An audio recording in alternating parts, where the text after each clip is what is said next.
Hello. This is going to be an overview of basic trigonometry concepts for students in a Calculus 1 or Calculus 2 course. These are the basic concepts that will help you be successful in the class and help you review if you have not had trigonometry in a while. So what you see on the screen here is what normally you start with in a trigonometry course. You start with the definitions of your 6 trigonometric functions on a right triangle, and you'll see here that here is your right triangle with theta marked, and the adjacent side of the triangle is the one next to or makes up part of the angle. The opposite side of the triangle is the opposite side of the angle is the side that is captured by the angle theta, and the hypotenuse will always be the side that is captured by the right angle. So then the definitions of your 6 trigonometric functions, we have sine is equal to the length of the opposite side over hypotenuse, cosine is adjacent over hypotenuse, and tangent is the opposite over adjacent. We also want to extend our definitions of sine inside a triangle to consider angles that are bigger than 90 degrees, and so we then extend our study to start graphing angles in the plane, and we always want to graph an angle in the plane in radian measure, starting with the initial side of the angle as the positive x-axis, and then we proceed making a rotation. If we do in the counterclockwise direction, it will be in the positive angle direction, and if we were to rotate down to find the terminal side or the second side of the angle, if we rotate in a clockwise direction, that's going to be a negative angle measure. So we have some examples here. If I wanted to go to negative pi over 2, which is 90 degrees, I would start from the pole or the positive x-axis and or start here in standard form and go down a degree of pi over 2, and that would be my angle measure. If I wanted to graph 3 pi over 4, which is 3 times pi over 4, which is 3 times 45 degrees, that would be 135 degrees. I would go in a positive direction and end up in the second quadrant here. Good. So then we can extend across and define our sine function as the, we would still, in this context, just taking a look at this theta equal to 3 pi over 4, if I were to drop a perpendicular to the x-axis, I would form a triangle, and we would have the adjacent side here, we would have the opposite side here, and we would have the hypotenuse here. This is my angle theta, but we would put in a reference angle alpha, and my reference angle alpha is going to be pi over 4. Why? Because 3/4 pi plus 1/4 pi is an entire pi, and if you remember that this angle here is pi, or 180 degrees, then you can quickly see what your reference angle is. Then we can define, just looking forward, if we were to just take a look at our triangles on our circle, and our circle does have x squared plus y squared equal to r squared is the equation of that circle. So if we label our triangle with x and y and r, we get to a point on our circle. That point, actually, to navigate in the xy plane, is going to be the point xy, and if we use our basic definitions of sine and cosine, we do see that the cosine of theta is going to be adjacent over hypotenuse, and adjacent over hypotenuse is going to be x over r, right? So if I were to solve for x, I would get r cosine theta equal to x, And if we were to, just in the context of similar triangles, if we reduce our circle would to have radius 1, we can say when r is equal to 1, cosine theta is equal to x. And that's why, and similarly, you can derive, so if we were to just say that r here is equal to 1 on our unit circle, you can see that the point xy is equal to cosine theta, comma, sine theta. And I just make a special note how you can remember is xy is in alphabetical order, but so is cosine and sine. That's also in alphabetical order. So you can calculate exact values of your trig functions of any angle value. So we often then, at that time, use our special triangles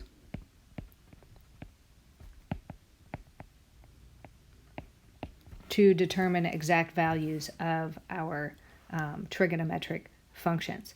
But backing up here, we will see that we can use, your sine equal to y over r. Using this circle here, our opposite value is y, and our hypotenuse is r. So it matches up. Good. And that's how we extend our first definitions of trigonometric functions of just the unique triangle into the plane, and then we start to graph our trigonometric functions. But using our special angle triangles, we can see here, just for example, the pi over 4, which is 45 degrees. If we've got 45 degrees and 45 degrees, we have an isosceles triangle. And if we have an isosceles triangle, the opposite sides of the angles are equal. And if you just use similar triangles, same shape, same angles, just different sizes, the corresponding sides are proportional. So if we just decide to call, so that means that any size of that 45 triangle is going to result in the same cosine, same sine. So we might as well just make the legs of that right triangle equal to 1. And then with the Pythagorean theorem, we would get that the hypotenuse is square root of 2 in just its base unit area or unit shape. So we call those 1, 1, and root 2 the proportion constants, and we can use those to calculate our exact values of the trig functions. So for example, if tangent of pi over 4 is going to be opposite over adjacent, then we would have the opposite side is 1 and the adjacent side is 1, so we know that the tangent of pi over 4 is equal to 1. If we use these definitions of r, x, and y, and we were to use that triangle in the plane to consider maybe theta equal to 3 pi over 4, then we would see that in here the cosine of 3 pi over 4 is going to be equal to the cosine of that alpha of that reference triangle, which is the cosine of that pi over 4, right? Or the cosine of that alpha, and that's going to be the adjacent over the hypotenuse. But remember that that point there in the plane, if it were r equal to 1, that point in the plane, that xy, is going to be minus 1 comma positive 1 in that plane. So we would say that the adjacent side is negative 1, but the hypotenuse is always going to be a positive value. Think of it as the distance of the radius, and distance is positive. But your points x, y in the plane are going to be where they're located in the plane. So we can see, and the hypotenuse here is not equal to 1, it's equal to square root 2 in our special triangle, so that we can see from the reference triangle. And that's how they build out the values in the trigonometry wheel that I'm about to show you that you can use as a reference in calculating values using the fundamental theorem of calculus, or in a Calculus 1 course when we deal with limits.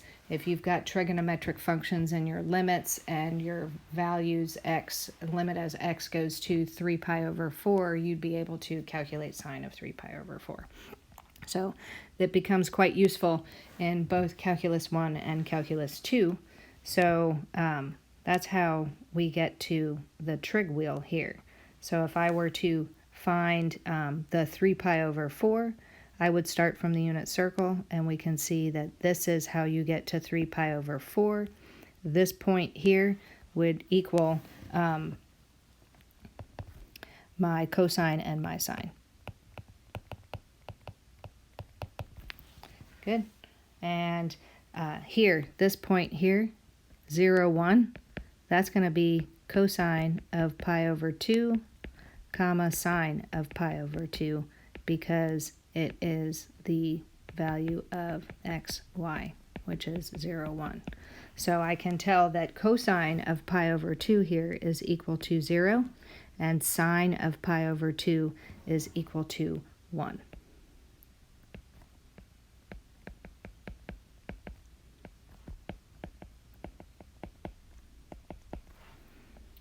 Reinforcing, if we know that this is 0 radians, this is pi, and this is 3 pi over 2, so you do see that in the shaded region here, 3 pi over 2 or 270 degrees, we can tell that what is the cosine of 3 pi over 2? The cosine of 3 pi over 2 is going to equal 0, and the sine of 3 pi over 2 is going to equal minus 1. These things are very, very helpful. Feel free to use the trig wheel, and you'll want to use the trig wheel versus your calculator, because in mathematics we like to state exact values and not approximations. If you are going to use your calculator to calculate, for example, sine of 5 pi over 6, then you want to put your calculator in radian mode in order to get the correct value. If you have settings in your calculator to output exact values, I would use them. In other words, fractions of like square root 3 over 2, things like that. I would do so. You do not want to use decimals in your responses in your things. So I do give basic graphs in this worksheet of your 6 trigonometric functions. I'd give f of x equal to sine x, g of x equal to cosine x, and you'll note just in looking, if you use the trig wheel, I tend to go for the quadrant angles of pi over 2 pi and whatnot, so I can use these values in my graphs, and I see here that the sine of pi over 2 is going to equal 1, and the sine of pi from the wheel does equal 0. The sine of 3 pi over 2 does equal minus 1, and the sine of 2 pi again equals 0. So we do end up, and also sine 0 is equal to 0. And you can scroll back up and verify those amounts, knowing, if you're sine 0 here, this is going to be sine 0 equal to 0. And you can see that sine of pi over 2 is 1. You can come over here to pi and see that sine of pi is equal to 0. So you can use the wheel to calculate their quadrant angles, and once you have your quadrant angles, you can connect the dots and you can see the shape. Knowing that we can, in a circle, go round and round, we can go many times and calculate the exact value of a trig function of any angle, then we see that we've got a periodic nature of our graph. It's not so much for Calculus 1 and Calculus 2 that you need to understand how the graphs were formed. It's very useful, but it's beneficial to know the general shape of the sine curve and the cosine curve, particularly when it comes to calculating limits and when it comes to making analysis of like series convergence and divergence later on in a Calculus 2 course, remember the domain of a function is how wide the graph is.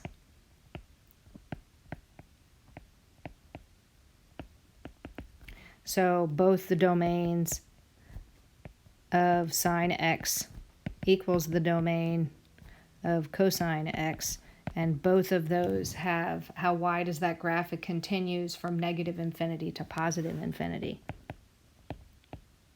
Or you could say it's the entire set of real numbers. So you can put in any angle, and that angle or that value x should be in radian mode. The range of a function is how tall it is.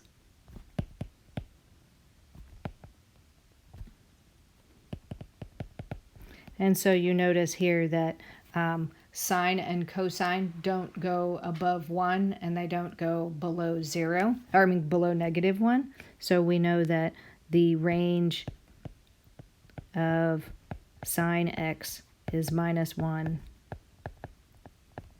to 1, and the range of cosine x is -1 to 1 as well. So just moving forward, you might want to know the general shape of tangent, cotangent, cosecant, and secant. And their shapes were also derived using the output values from that trigonometry wheel. You can tell here that you can put in how wide is your graph. Your graph is periodic, but it does have some vertical asymptotes. Whenever you see dotted lines, that means it doesn't have an output in the graph. It is an asymptote. Your graph gets very close to that as it approaches that. It's important to note that any multiple of pi over 2 in the tangent function has no output. The domain of that function is all real numbers except for multiples of pi over 2. Same for cotangent. You still have vertical asymptotes, and it's usually you have that when you have non-removable discontinuities or non-removable zeros in your denominators. And remember that all of your trigonometric functions are ratios of numbers. So, and sometimes you can get sines and cosines equal to 0. So sometimes you can get zeros in the denominator that you can't get rid of. So here it would be multiples of pi would give you problems for cotangent. So, but their ranges are going to be all real numbers. You're going to have from negative infinity to positive infinity because that graph is very tall. All right, so just basic knowledge of being, if you know the graph shape, then you can identify the domain and range. If you know the graph shape, you know problem numbers, and you'll know some restrictions. So what also comes with a trigonometry course are various trigonometric identities, and they all come from the definitions of the trig functions. So from the first page of this worksheet, I see your sine x is equal to 1 over cosecant x.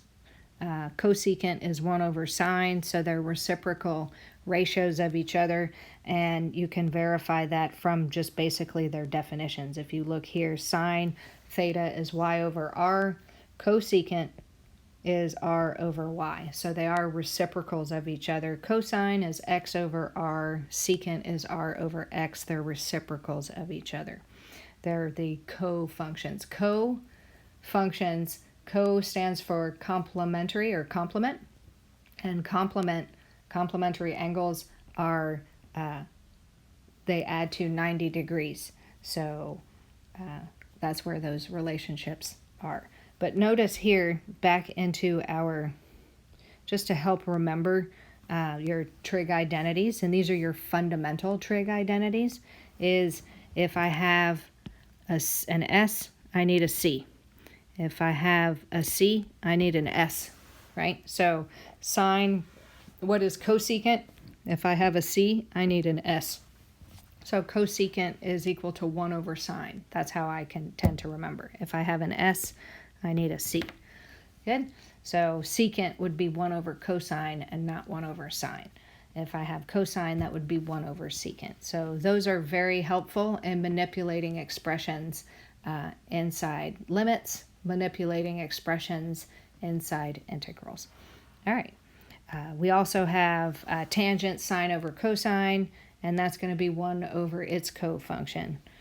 Cotangent is cosine over sine, and that's going to be 1 over tangent. We have from the Pythagorean theorem, if we do have x squared, just back to that circle that I had below, with x squared plus y squared equal to r squared, if you just use the value of r equal to 1, then we have x squared plus y squared equal to 1 squared, which is 1. And if we use xy equal to cosine theta sine theta, we do get that cosine squared theta plus sine squared theta does equal to 1. And that is a very fundamental trig identity that is used a lot in both courses.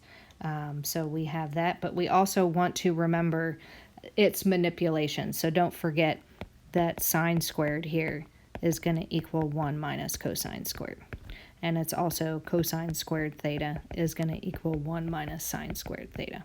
You'll want to remember those. And likewise here, you'll want to see, especially in a Calculus 2 course, that tangent squared is going to be secant squared minus 1. And we're going to have that secant, and we also have tangent squared. And we see here cotangent squared is going to be cosecant squared theta minus 1. Good. These guys, I've taught Calc 1 and Calc 2 for a while. I don't really use these that much, but they're useful to keep in the background. But I do see these in a Calculus 2 course. The product to sum formulas are going to be useful as a technique of integration. Good. I also don't really recall using the difference either. They kind of come up when you're deriving derivatives, I believe. When you're deriving the derivative of sine and you're using the difference quotient. I think that's when they do come up. But number 16, sine 2 theta equal to 2 sine theta cosine theta. That helps in manipulating expressions. We also have one for cosine 2 theta. Numbers 20 and 21 come up and are very useful in a Calculus 2 course. So that does it pretty much for if you want to come up quickly and dealing with trigonometric functions in a Calc 1 or Calc 2 course. This is basically what you should review from a pre-calculus text or a trig text. And that does it. Hope all is well.